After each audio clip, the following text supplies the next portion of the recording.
Sir আপনি এটা order করেছেন? বাবা জাহিদ তুমি? আরে মা তুমি? মা? কিন্তু জাহিদের মতো দেশের বাইরে থাকে, তাহলে এই গরিব মহিলাকেও মা বলছে কেন? কেমন আছো বাবা তুমি? আমি ভালো আছি মা, তুমি কেমন আছো? আমি একদম ভালো আছি বাবা। জাহিদ, ইনি কে? অপু, সে আমার মা। আর মা, ও তোমার হবু পুত্রবধূ, ওর নাম অপু। খুব ভালো বাবা, খুব সুন্দর। বৌমা তুমি কেমন আছো? ও হ্যালো, আমি তোমার বৌমা নই বুঝলে, আমাকে তুমি বৌমা বলে ডাকবে না। সম্পর্ক করতে চাইলে ওর সাথে করো, আমার সাথে সম্পর্ক করার দরকার নেই।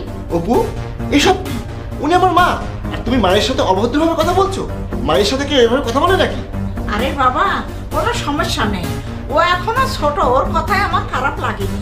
তুমি বৌমাকে বকা দিও না।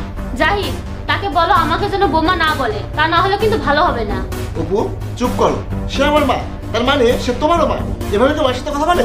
বাবা এসব বাদ দাও, বাসায় কেন বাইরের খাবার অর্ডার করেছো? মা, বাসায় রান্না করা কেউ নেই, আর অপুর খুব ক্ষুধা পেয়েছে তাই। তাহলে অপেক্ষা করছো কেন?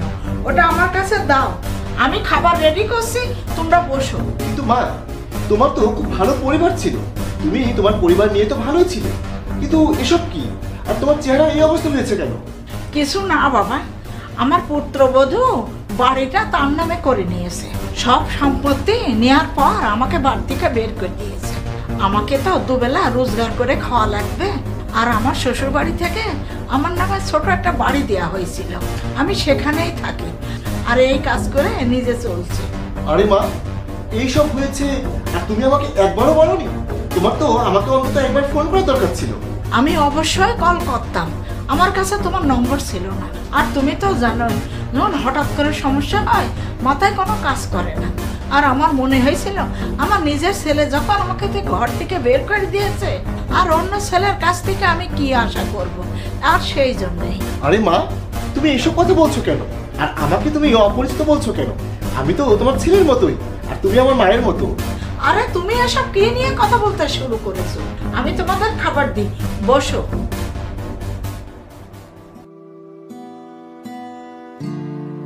জাহিদ, তোমার তো মা আছে, তাহলে এই গরিব মহিলাকে কি করে মা ডাকলে, আর তার সাথে তোমার কি সম্পর্ক? দেখো অপু, মা ছেলের সম্পর্কটা খুবই স্পেশাল। এখন হয়তো বুঝবে না, কিন্তু তুমি যখন মা হবে তখন বুঝবে। আর শোনো, তিনি আমার খারাপ সময়ে আমাকে অনেক সাহায্য করেছিলেন। বাবা তুমি এত চিন্তিত কেন? আমাকে বলো কি হয়েছে? আরে মা, আমি কি আর বলবো, আজকাল 50-60 হাজারের নিচে কোনো ভালো দোকান খুঁজে পাওয়া যায় না, ভাড়া অনেক বেশি। এখন তুমিই বলো, ভালো দোকান না নিলে বাজারে তো কোনো লাভ নেই। তাই চিন্তায় আছি, টাকা পয়সার কি ব্যবস্থা করবো। আরে মা তোমাকে সাহায্য করবে, আমার কাছে টাকা আছে।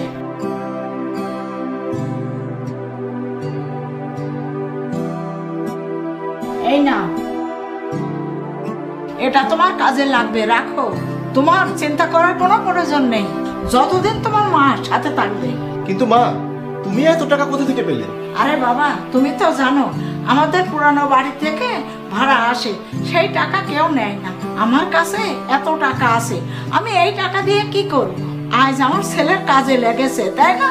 কিন্তু মা, আমি তোমাকে এত টাকা ফেরত দেবো কিভাবে? আমি নিজেও তো জানি না আমার ব্যবসা কেমন চলবে। কোনো ছেলে কি তার মাকে টাকা ফেরত দেয় পাগল? তোমাকে অনেক ধন্যবাদ মা, আমি অনেক পরিশ্রম করব। ঠিক আছে বাবা, আমি দোয়া করছি আল্লাহ তোমার উন্নতি দান করুক। এখন বলো, আমি তাকে মা না বলে আর কি বলবো? তিনি আমাকে এমন এক সময় সাহায্য করেছিলেন যখন আমাকে ছেড়ে সবাই চলে গিয়েছিলেন। এমনকি আমার নিজের বাবা, আমার নিজের ভাই আমাকে ত্যাগ করেছিল, তারা আমাকে টাকা দিতে অস্বীকার করেছিল। সেই সময় আমি তার সাহায্য পেয়েছিলাম। এখন তার এমন অবস্থায় আমি তাকে ছেড়ে দেবো কিভাবে? আমার দুঃসময়ে সে আমাকে সাহায্য করেছিল, আজ তুমি তার সাথে অভদ্রভাবে কথা বললে। এটা আমি তোমার প্রথম এবং শেষ ভুল ভেবে ক্ষমা করে দিলাম। আজ থেকে তুমি আর তার সাথে উচ্চস্বরে কথা বলবে না। তুমি তোমার মায়ের সাথে এবং আমার মায়ের সাথে যেরকম আচরণ করো, তুমি তার সাথেও একই আচরণ করবে, বুঝেছো? মা, আর কত সময় লাগবে? এই তো বাবা আমি নিয়ে আসছি। ঠিক আছে। মা শোনো, আমাকে তুমি ক্ষমা করে দাও, আমি তোমার সাথে খুব অভদ্রভাবে কথা বলেছি, কিন্তু এখন থেকে আমি তোমার সাথে আর এরকম ব্যবহার করব না। এসব কথা কেন বলছো মা? তুমি যা বললে আমার খারাপ লাগেনি। আরে তুমি তো আমার মেয়ের মতো।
Double kill.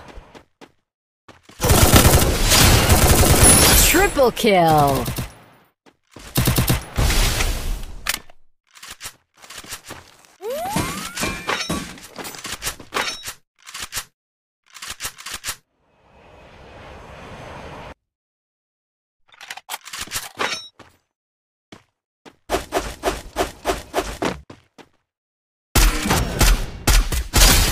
Quadra kill.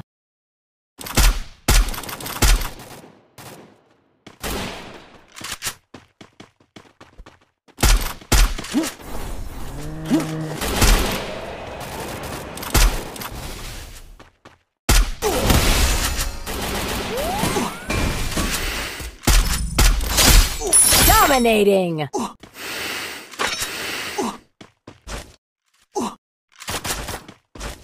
Team wipeout.